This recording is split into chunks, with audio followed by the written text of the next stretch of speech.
ഇന്നത്തെ കാലത്ത് പല വീഡിയോകളും കാണാറുണ്ട്. നിങ്ങൾക്ക് എന്താ പറയുക, നിങ്ങൾക്ക് ജീവിതത്തിനോട് നിരാശയുണ്ടോ? നിങ്ങൾക്ക് ഒറ്റപ്പെടൽ ഫീൽ ചെയ്യുന്നുണ്ടോ? ഒറ്റയ്ക്കിരിക്കുമ്പോൾ കരച്ചിൽ വരുന്നുണ്ടോ? അങ്ങനെയാണെങ്കിൽ നിങ്ങൾക്ക് ഇങ്ങനെയാണ്, നിങ്ങൾ ഡിപ്രഷൻ രോഗിയാണ്. മനുഷ്യന്മാരെ രോഗികളാക്കാനുള്ള ചില തന്ത്രങ്ങൾ. ഇവർക്ക് ജീവിച്ചു പോകണമെങ്കിൽ വല്ല പിച്ചെടുക്കാൻ പോയാൽ പോരെ. സത്യത്തിൽ ആളുകൾക്ക് ഇല്ലാത്തത് ഞാൻ ചെറിയൊരു അനുഭവം പറയാം. ഒരു കാലത്ത് ഇപ്പോഴുണ്ടെന്ന് തോന്നണത്, പക്ഷേ പണ്ട് മാതൃഭൂമി, മനോരമ പോലെയുള്ള പ്രസിദ്ധീകരണങ്ങൾക്ക് ആരോഗ്യ മാസിക അല്ലെങ്കിൽ ആരോഗ്യ പതിപ്പുകൾ ഉണ്ടാവും. ഇപ്പോഴും ഉണ്ടെന്ന് തോന്നുന്നു. ഇപ്പം എനിക്കറിയില്ല അതിനെപ്പറ്റി. കാരണം അതിന് പുറമെ തന്നെ ഈ മാതൃഭൂമിയുടെ മനോരമയുടെ അല്ലാത്ത തന്നെ മാസത്തിൽ പ്രസിദ്ധീകരിക്കുന്ന ആരോഗ്യ മാസികകൾ ഇഷ്ടം പോലെ ഉണ്ടായിരുന്നു. ഒരു കാലത്ത് ഞാനിത് മേടിച്ച് വായിക്കും. ശരിക്കും എൻ്റെ അടുത്തൊരു കെട്ടിവിടെ കിടക്കുന്നുണ്ടാവും. അതായത് മാതൃഭൂമിയുടെയും വായിക്കും, മനോരമയുടെയും വായിക്കും, മറ്റു ചിലരിതും വായിക്കും. ഇത് എൻ്റെ 5 കളീന് അതിനാണല്ലോ ഒരുപാട്. അപ്പോൾ അത് വായിച്ച് എന്ത് പറ്റിയെന്നറിയോ? സത്യത്തിൽ ഞാനൊരു പ്രത്യേക അവസ്ഥയിലേക്ക് എത്തി. കാരണം നിങ്ങൾക്ക് ചുമയുണ്ടോ? നിങ്ങളുടെ മലം ഉറച്ചതാണോ? നിങ്ങൾ തുമ്മുമ്പോൾ ഉറക്ക ശബ്ദമുണ്ടോ? ഇങ്ങനെ ഓരോന്ന് പറഞ്ഞിട്ട് മനുഷ്യനെ പേടിപ്പിച്ചിട്ട് അത് ക്യാൻസറിൻ്റെ ലക്ഷണമാകാം, അത് മറ്റതിൻ്റെ ലക്ഷണമാകാം. നിങ്ങൾ ടോയ്ലറ്റിൽ പോകുന്ന സമയത്ത് നിങ്ങൾക്ക് കുറച്ച് അധികമായി മുക്കേണ്ടി വരുന്നുണ്ടോ എങ്കിൽ നിങ്ങൾക്ക് മൂല ക്യാൻസർ ആകാം. ഇങ്ങനെയുള്ള എല്ലാം വായിച്ച് സുബ്ഹാന റബ്ബി ഞാൻ അസ്വസ്ഥനായി. അപ്പോ എന്ത് ചിരിക്കണത്? ആയിഷ ചിരിക്കല്ലേ, വായി നിന്ന് റെക്കോർഡ് ചെയ്തോട്ടെ. അപ്പോ ഞാൻ സത്യത്തിലെ ഈ ആരോഗ്യ മാസിക വായിച്ചിട്ട് എന്തായി എന്ന് പറഞ്ഞു കഴിഞ്ഞാൽ, ഞാനൊന്ന് കാർക്കിച്ച് തുപ്പുമ്പോൾ ഞാൻ നോക്കും അത് വെള്ള കളറാ കറുത്ത കളറാ. ഞാൻ മൂത്രമൊഴിക്കുമ്പോൾ നോക്കും ഇത് മഞ്ഞ കളറാ വെള്ള കളറാന്ന്. ഇതിങ്ങനെ ഒരു അസ്വസ്ഥത വന്ന് എനിക്ക് നിന്നാ സുഖമുണ്ടെന്ന് എനിക്കിനെ തോന്നി തുടങ്ങി. അവസാനം അസ്സലാമു അലൈക്കും ഒക്കെ അവസാനിപ്പിച്ച് എല്ലായിടത്തും മാറ്റി വെച്ച് പിന്നെ പുതിയത് മേടിക്കാണ്ടായി. ഞാൻ ഇന്ന് അൽഹംദുലില്ലാ എന്നെക്കൊണ്ടായ പോലൊക്കെ ഞാൻ ആരോഗ്യവാനായിട്ട് ജീവിക്കുന്നുണ്ട്. അപ്പോൾ ആളുകൾക്ക് മറ്റുള്ളവരെ സത്യത്തിൽ ബലഹീനപ്പെടുത്തിക്കൊണ്ട് ദുർബലരാക്കിക്കൊണ്ടെങ്കിലും കാശ് മേടിച്ചാൽ മതി എന്നു തോന്നുന്നു. ഞാൻ ആരോഗ്യ മാസികകളെ കുറ്റപ്പെടുത്തണമല്ല, അത് അതിൻ്റെതായ ധർമ്മങ്ങൾ നിർവഹിക്കുന്നുണ്ട്, അതില്ല എന്ന് പറയുന്നില്ല. അതിൽ കുറേ ഇൻഫർമേഷനൊക്കെ ഉണ്ട്, അങ്ങനെ നമ്മൾ ഒന്നും അടച്ചാക്ഷേപിക്കാൻ പറ്റില്ല. പക്ഷേ ഇതുപോലെ ചെറിയ ഞാനിപ്പോൾ അടുത്തൊക്കെ കാണുന്നതെന്ന് വെച്ചാൽ നമുക്ക് ഡിപ്രഷൻ ഉണ്ടോയെന്ന് ഇവരെന്നെ തീരുമാനിച്ച് ഇവരെ നമ്മളെ രോഗികളാക്കി കളയണം. അതിൻ്റെ ഒന്നും ആവശ്യമില്ല. ഓക്കെ അപ്പോൾ നമ്മൾ എന്തിനാണ് ഡിപ്രസ്ഡ് ആവണമെന്ന് ഞാൻ പലപ്പോഴും ആലോചിച്ച് നോക്കിയിട്ടുണ്ട്. നമുക്കൊരു റബ്ബുണ്ട് ഇല്ലേ? നമ്മുടെ രഹസ്യങ്ങളും പരസ്യങ്ങളും അറിയുന്ന അല്ലാഹു, നമ്മളെപ്പോഴും അറിഞ്ഞുകൊണ്ടിരിക്കുന്ന, നമ്മുടെ എല്ലാ അനക്കങ്ങളെയും അടക്കങ്ങളെയും ഒക്കെ നിയന്ത്രിക്കുന്ന ഒരു റബ്ബ്, ഖൈറും ഷർറും ഒക്കെ അവൻ തീരുമാനിച്ചതനുസരിച്ച് നടക്കുന്നത്. ഇതിനൊക്കെ പുറമെ നമുക്ക് ഹബീബായ റസൂലുള്ളാഹി സ്വല്ലല്ലാഹു അലൈഹി വസല്ലം തങ്ങളുണ്ട്. നമുക്കൊരു പ്രശ്നമുണ്ടെങ്കിൽ നമുക്ക് നേരെ അങ്ങോട്ട് തിരിഞ്ഞിട്ട് യാ റസൂലല്ലാഹ് എന്ന് വിളിച്ചാൽ വിളി കേൾക്കുന്ന, നമ്മളെ സഹായിക്കുന്ന, നമുക്ക് വേണ്ടി എന്ത് പറയാൻ മുത്തുനബിയുള്ള ഒരു ദുആ ഉണ്ട്. അത് എനിക്ക് ഇഷ്ടപ്പെട്ടൊരു ദുആ ആണ്. വെച്ചാൽ അല്ലാഹു ലത്തീഫുൻ വസയ്യിദുനാ മുഹമ്മദുൻ ഷരീഫുൻ ലാ വഅന ലഈഫുൻ വലാ യളീഉ ലഈഫ ബൈനൽ ലത്തീഫി വശരീഫ്. ഇങ്ങനെയാണ് അതിൻ്റെ. അതായത് അല്ലാഹു സുബ്ഹാനഹു വ തആല ലത്തീഫാണ്, നബി സല്ലല്ലാഹു അലൈഹി വസല്ലമ തങ്ങൾ ഷരീഫാണ്, അങ്ങേയറ്റം ഉന്നതമായ മാന്യനും ഉന്നതമായ സ്വഭാവ വിശേഷങ്ങളുള്ള ഷറഫുള്ള ആളാണ്.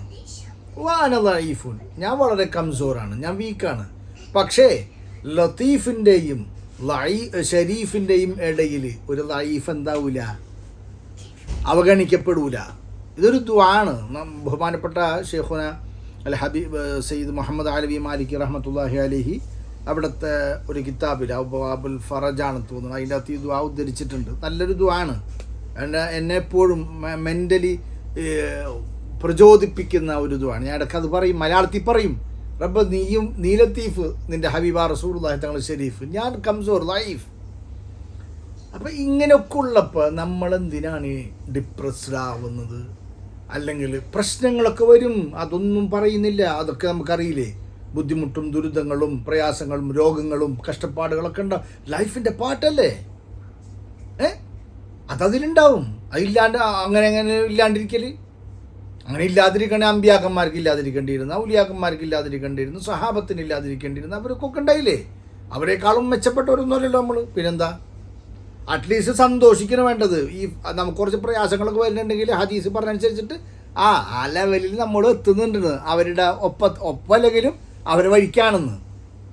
ഒരു പ്രയാസം ഒരു ദുരിതം ബുദ്ധിമുട്ടില്ലെങ്കിൽ ചിന്തിക്കണം, സത്യത്തിൽ അള്ളാഹ് തന്നെ എന്തിനാ അങ്ങനെ വിട്ടുവെച്ചിരിക്കണമെന്ന്. നമുക്കൊരു പ്രയാസവും ബുദ്ധിമുട്ടും ഒരു കഷ്ടപ്പാടും ഒരു സങ്കടമൊന്നും വരുന്നില്ലെങ്കിൽ ചിന്തിക്കേണ്ടിയിരിക്കുന്നു, ഇതെന്തിൻ്റെ ഇത് മറ്റേ എന്താ പറയുക, കൊടുങ്കാറ്റിന് മുമ്പുള്ള ശാന്തതയാണോന്ന്, അവസാനം എല്ലാം കൂടി ഇട്ടിട്ട് ഇടങ്ങാറാക്കാനാണോന്ന്. ഇടയ്ക്കിടയ്ക്ക് കിട്ടും ഒരു ഇടിയൊക്കെ കിട്ടും. അപ്പം ഇസ്തിഗ്ഫാർ ചെയ്യും, പടച്ചമ്പൻ എന്നോട് തവജ്ജുഹാവും, ഇൽത്തിജ. അപ്പം അതിന് മാറ്റം വരും, നമുക്ക് അള്ളാഹുവിനോട് അടുക്കാനൊരു അവസരങ്ങൾ വരും. അങ്ങനെയല്ലേ എന്ന് ആലോചിക്കുക. ഇപ്പം നമ്മളെപ്പോലത്തെ സാധാ പെടുക്കാച്ചി സാധനങ്ങളുടെ കാര്യം തന്നെ പറയാല. നമുക്ക് കൂടുതൽ നമ്മൾ റബ്ബിനോട് ദിക്ർ കൊണ്ടോ സലാത്ത് കൊണ്ടോ അല്ലെങ്കിൽ മറ്റെന്തെങ്കിലും ദുആ കൊണ്ടോ അടുക്കലെപ്പോഴും എന്തെങ്കിലും ടെൻഷൻ വരുമ്പോഴല്ലേ. ഒന്നുമില്ലെങ്കിലോ ആരോർക്കണം അല്ലേ? അങ്ങനെ ഓർക്കുന്നവരാണ്. അതായത് സഹായിൻ്റെ, അതായത് എന്താണ്, സറായിൻ്റെ ഘട്ടത്തിൽ, അതായത് സന്തോഷവേളകളിൽ റബ്ബിനോ ഓർക്കുകയും റബ്ബിനോട് ചോദിക്കുകയും ചെയ്യുന്നവർ ലറായിൻ്റെ ഇടങ്ങേറിൻ്റെ ഘട്ടത്തിൽ അള്ളാഹു കൈപിടിക്കും. അത് കേൾക്കട്ടെ. പക്ഷെ ഞാൻ പറയണത് സത്യത്തിൽ ഈ ഡിപ്രഷൻ്റെ പേരിൽ നമ്മളെ അറ്റ്ലീസ്റ്റ് അള്ളാഹുവിലും അവൻ്റെ ഹബീബായ റസൂലുള്ളാഹി തങ്ങളിലും വിശ്വസിക്കുന്നവരെയെങ്കിലും ഈ ഡിപ്രഷൻ്റെ പേരും പറഞ്ഞ ആളുകൾ പൊട്ടീസാക്കുന്നത് അല്ലെങ്കിൽ അവരെ മാർക്കറ്റ് ചെയ്യുന്നതൊക്കെ ഒരു കുറച്ചിലാണ് നമുക്കല്ലേ. മുഅ്മിനീങ്ങളെ സംബന്ധിച്ചിടത്തോളം അങ്ങനത്തെ ഒരു ഇഷ്യൂ ഒന്നുമില്ല. ഇതെന്ത് പരിപാടിയാണ്? മെൻ്റലല്ലേ പറയണത്, ഡിപ്രഷൻ വേറെ അല്ലേ? അള്ളാഹു സുബ്ഹാനഹു വ തആലയും റസൂലുള്ളാഹി തങ്ങളെ കൊണ്ട് ഒരുപാട് സാലിഹ്യങ്ങളും മശായിഖന്മാരൊക്കെ ഉള്ളപ്പോൾ നമുക്കെന്തിനാ ഈ ഡിപ്രഷൻ്റെ രോഗത്തിൻ്റെ പേരിൽ പറഞ്ഞിട്ട് ഇവർ നമ്മൾ ചൂഷണം ചെയ്യണതല്ലേ?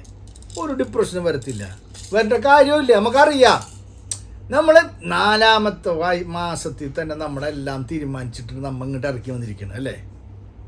നമ്മുടെ ഖൈറും ഷർറും ഒക്കെ അള്ളാഹു തരുന്നത് നമുക്കറിയാം. പിന്നെന്താണ്, എനിക്കത് പറയാൻ തന്നെ പറ്റുന്നില്ല സത്യത്തിൽ. എന്തിനാ ഇങ്ങനെ ഡിപ്രഷൻ ആവണമെന്ന്? എന്നിട്ട് ആൾക്കാർ അതിൻ്റെ മരുന്നൊക്കെ മേടിച്ച് കഴിക്കുക, അത് വെച്ചിട്ട് ആൾക്കാരെ മുതലെടുക്കുക. ഇവർ ഒന്നുമില്ല. നിങ്ങൾക്ക് വല്ല സങ്കടം തോന്നുന്നുണ്ടോ? രാത്രി എഴുന്നേറ്റ് 2 റക്അത്ത് നിസ്കരിക്കുക, പടച്ചറബിനോട്, യാ അല്ലാഹ്, എന്നെ പടച്ചത് നീയാണ്, എനിക്ക് റിസ്ക് തരുന്നത് നീയാണ്, എൻ്റെ ഖൈറും ഷർറൊക്കെ നീ അറിയുന്നവനും നീ തീരുമാനിക്കുന്നതാണ്, ഞാനിങ്ങനെ ഒരു വിഷമത്തിലാണുള്ളത്, മാറ്റിത്താറാം. ഇതല്ലേ നമുക്ക് റബ്ബിനോട് പറഞ്ഞിട്ട് തീരാത്ത ഹൽക്കാവാത്ത വിഷയം എന്താണല്ലോ ഒന്ന് പറഞ്ഞേ. അള്ളാഹുവിനോട് നമ്മളൊരു കാര്യം അവതരിപ്പിച്ചിട്ട് നമ്മുടെ കൽബിന് ഒരു തുമൈനീനത്ത് റാഹത്ത് കിട്ടാത്ത, അത് കിട്ടുന്നില്ലെങ്കിൽ പിന്നെ നിങ്ങൾക്ക് ഈ സൈക്കോളജിസ്റ്റിൻ്റെ അടുത്ത് പോയിട്ട് കിട്ടുമെന്നാണ് വിചാരിച്ചിരിക്കണത്. ഇത് കിട്ടും, നിങ്ങൾക്ക് കുന്തം കിട്ടും, ഒന്നും കിട്ടത്തില്ല. അല്ലെങ്കിൽ പിന്നെ നിങ്ങൾക്ക് അള്ളാഹുവിനേക്കാൾ വിശ്വാസം അവരോടുണ്ടാകണം. ഒന്നുമില്ല, തോന്നണാണ്. അപ്പോൾ ദയവ് ചെയ്തിട്ട് ഞാനിപ്പോൾ ഈ അടുത്ത് കണ്ടതാണ്, ഡിപ്രഷൻ്റെ ഒരു പരസ്യത്തിൻ്റെ കീഴിൽ ഒരുപാട് നമ്മളെ കുട്ടികൾ എന്ത് ചെയ്തിട്ടുണ്ട്, yes I have and yes I felt, yes I feel, ഇങ്ങനെയൊക്കെ ഒരുപാട് കമൻറ്റുകളൊക്കെ അതിനെ പറ്റിയിട്ട് വളരെയധികം അനുതാപത്തോടെയൊക്കെ അന്വേഷിക്കുന്നതൊക്കെ കണ്ടപ്പോൾ തോന്നി, നമ്മളെ കുട്ടികൾക്ക് എൻ്റെ ആവശ്യമില്ല. അവർക്ക് റസൂലുള്ളാഹി സ്വല്ലല്ലാഹു അലൈഹി വസല്ലം തങ്ങളില്ലേ, തങ്ങളെ വസീലയും വാസിത്തയാക്കിയിട്ട് എന്ത് ചോദിച്ചാലാണ് കിട്ടാത്തത്? എവിടെ സമാധാനമില്ല? മക്കളൊന്നും ആലോചിക്കുക, നമുക്ക് കുറച്ച് ഒരു 10 സ്വലാത്ത് തന്നെ ചെല്ലുമ്പോൾ നമുക്ക് എത്ര റാഹത്ത് കിട്ടുന്നുണ്ടില്ലേ? ഒരു 10 സ്വലാത്ത് സല്ലല്ലാഹു അലാ സയ്യിദിനാ മുഹമ്മദ് സല്ലല്ലാഹു അലൈഹി വസല്ലം, എന്നിട്ട് 10 സ്വലാത്ത് കിട്ടുന്ന റാഹത്ത് നിങ്ങൾക്ക് വേറെ എന്തിനാ കിട്ടുക മക്കളെ? നിങ്ങളെന്ന് പറയുമ്പോൾ ഞാൻ വലിയ കോലത്ത് കൊമ്പ്രാന്തിരിയൊന്നും അല്ല ഈ പറയണത്. നമ്മൾ അള്ളാഹുവിനെയും അവൻ്റെ ഹബീബ നബി തങ്ങളെയും മറക്കുമ്പോൾ അല്ലെങ്കിൽ കൈവിടുമ്പോൾ നമുക്ക് അള്ളാഹു എന്ത് ചെയ്യുന്നു? ഇമാതിരി ആളുകളുടെ അടുത്ത് കേൾപ്പിക്കണം, പോ നിങ്ങളെ കൊണ്ട് അവരേൽപ്പിക്കട്ടെ എന്ന് വെച്ചാൽ അങ്ങനെ പറ്റില്ല.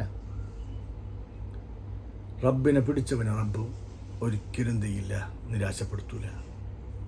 അള്ള പറഞ്ഞത് ഖുദ്സി ഹദീസിലുണ്ടല്ലോ, എന്നെപ്പറ്റി എൻ്റെ അടിമ എങ്ങനെയാണോ അവൻ അനുമാനിക്കുന്നത്, ഭാവിക്കുന്നത്, അതുപോലെ ഞാൻ അവനോട് പെരുമാറുന്നല്ലേ. അപ്പം നമ്മളെ സംബന്ധിച്ച് നമ്മളെ റബ്ബ് എന്താണ്? റഊഫാണ്, റഹീമാണ്, ഗഫാറാണ്, സത്താറാണ്, അഫുവാണ്. അള്ളാഹു ഒരിക്കലും കൈവിടില്ല, ഉറപ്പാ. അതിനൊക്കെ പറയാം നമുക്ക് നബി തങ്ങളുടെ സല്ലല്ലാഹു അലൈഹി വസല്ലം തങ്ങളുടെ ഷഫാഅത്തുണ്ട്, വാസിത്തുണ്ട്, പിന്നെ എങ്ങനെ ബെസ്റ്റാവാം. അതുകൊണ്ട് പ്രിയപ്പെട്ട സുഹൃത്തുക്കളെ, സഹോദരങ്ങളെ, ഇവന്മാരുടെ അടുത്തൊന്നും പോയി കുടുങ്ങണ്ട, എൻ്റെ ആവശ്യമില്ല. നമുക്ക് അല്ലാഹു സുബ്ഹാനഹു വ തആല അല്ലാഹ് പറഞ്ഞല്ലേ, അലാ ബിദിക്രില്ലാഹി തത്മഇന്നുൽ ഖുലൂബ് അല്ലേ, എന്നെ സ്മരിച്ചാൽ തന്നെ നിങ്ങളെ കൽബിന് ശാന്തി കിട്ടും. അപ്പോൾ ഡിപ്രഷൻ പോകാൻ ഏറ്റവും വലിയ സാധനം ദിക്റുല്ലാഹ്, അള്ളാഹുവിൻ്റെ ദിക്റാണ്.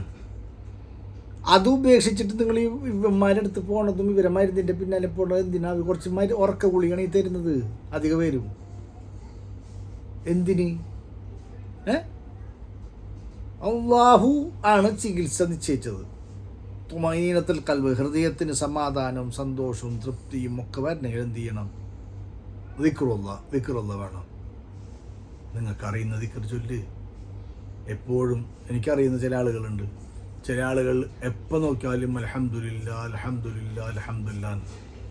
ചിലർ ലാ ഹൗല വലാ ഖുവത ഇല്ലാ ബില്ലാഹ്.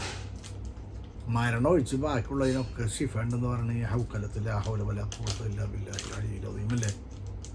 നമുക്ക് വിശ്വാസമില്ല റസൂലുള്ളാഹി തങ്ങളുടെ വാക്കുകളിൽ. നമ്മൾക്ക് ഉണ്ട് നമ്മുടെ ഒരു ബോധം അതിനൊക്കെ വിസ്മരിക്കണം. റസൂലുള്ളാഹി തങ്ങൾ പറഞ്ഞത് ഇങ്ങനെ ഉണ്ടെന്ന്, ഈ ഹൗക്കലത്തിൻ്റെ പ്രാധാന്യം, ലാ ഹൗല വലാ ഖുവത ഇല്ലാ ബില്ലാഹിൻ്റെ പ്രാധാന്യം പറഞ്ഞു. എന്തുകൊണ്ട് നമുക്കതൊരു വെറുതാക്കിക്കൂടാ? എന്തുകൊണ്ട് നമുക്ക് നിത്യമായിട്ട് അതൊന്ന് ചൊല്ലിക്കൂടാ? ഇവർ പറയുന്നതൊക്കെ വിശ്വസിക്കും അല്ലേ? ഈ എന്താ പറയുക, നിങ്ങളുടെ ഈ പരസ്യക്കാരും മറ്റുള്ളവർ ഡിപ്രഷനുണ്ട്, അതൊക്കെ വിശ്വസിക്കും. ഹബീബ നബി സല്ലല്ലാഹു അലൈഹി വസല്ലം തങ്ങൾ പറഞ്ഞതിനോട് നമുക്ക് എന്താവുന്നില്ല, ഒരു ഉറപ്പ് വരുന്നില്ല എന്ന് തോന്നണം. നമ്മുടെ ഈമാനിൻ്റെ കംസോരിയാണ്, ദുർബലതയാണ്. അല്ലാഹു സുബ്ഹാനഹു വ തആല നമ്മുടെ ഈമാൻ വർദ്ധിപ്പിച്ച് തരട്ടെ. നമ്മുടെ ഹബീബ തങ്ങളുടെ വാക്കുകളിൽ നമുക്ക് യക്കീനുള്ളവാക്കി തരട്ടെ. നമുക്ക് അല്ലാഹു തുമഈനത്തുൽ ഖൽബ് നൽകട്ടെ. അല്ലാഹു സുബ്ഹാനഹു വ തആല അവൻ്റെ ഹബീബിൻ്റെ വാസ്യത്വം കൊണ്ട് നമ്മുടെ എല്ലാ പ്രശ്നങ്ങളും പ്രയാസങ്ങളും വിഷമങ്ങളും സങ്കടങ്ങളും ഒക്കെ ദൂരീകരിക്കട്ടെ. ഒരു കാര്യം എപ്പോഴും ഓർക്കുക, ദുനിയാവിൽ ജനിച്ച് വീണിട്ടുണ്ട്. ഇതൊക്കെ ഇതിൻ്റെ ഒരു പാർട്ട് ഓഫ് ഗെയിമാണ്. അങ്ങനെ അതിനെ ഉൾക്കൊണ്ട് കഴിഞ്ഞാൽ കുറേയൊക്കെ മാറും. ഒറ്റ കാര്യം ഓർക്കുക, എന്താണ്? ഇതൊന്നും ഇല്ലാതിരിക്കലാണ് ഏറ്റവും അഫ്ദൽ, ഏറ്റവും മഹത്വം എന്നുണ്ടെങ്കിൽ ആ മഹത്വം അള്ളാഹു കൊടുക്കുമായിരുന്നത് അമ്പിയാക്കൾക്കാണ്, വിശിഷ്യാമുത്ത് നബിക്കാണ്. എല്ലാ മഹത്വങ്ങളും കൊടുത്തപ്പോൾ ഒരു ഭൂമുഖത്തെ അല്ലെങ്കിൽ ലോകത്തിലെ ഒരു പ്രതിസന്ധിയും ഒരു പ്രശ്നങ്ങളും ഇല്ലാതിരിക്കുക എന്നുള്ളൊരവസ്ഥയാണ് ഏറ്റവും അഫ്ദലെങ്കിൽ ആ അഫ്ദലും തങ്ങൾക്ക് കൊടുക്കുമായിരുന്നു. അതൊരു അഫ്ദലേ അല്ല എന്നതുകൊണ്ടാണ് ആ എല്ലാ പ്രയാസങ്ങളും നബി തങ്ങൾക്ക് ഉണ്ടായത്, മറ്റമ്പിയാക്കൾക്ക് ഉണ്ടായത്. അതുകൊണ്ട് പ്രതിസന്ധികളും പ്രയാസങ്ങളും ഇല്ലാതിരിക്കൽ എന്തല്ല, വലിയൊരു മേന്മയൊന്നുമല്ല. ഒക്കെ ഓർക്കുക ഇൻഷാ അല്ലാഹ്.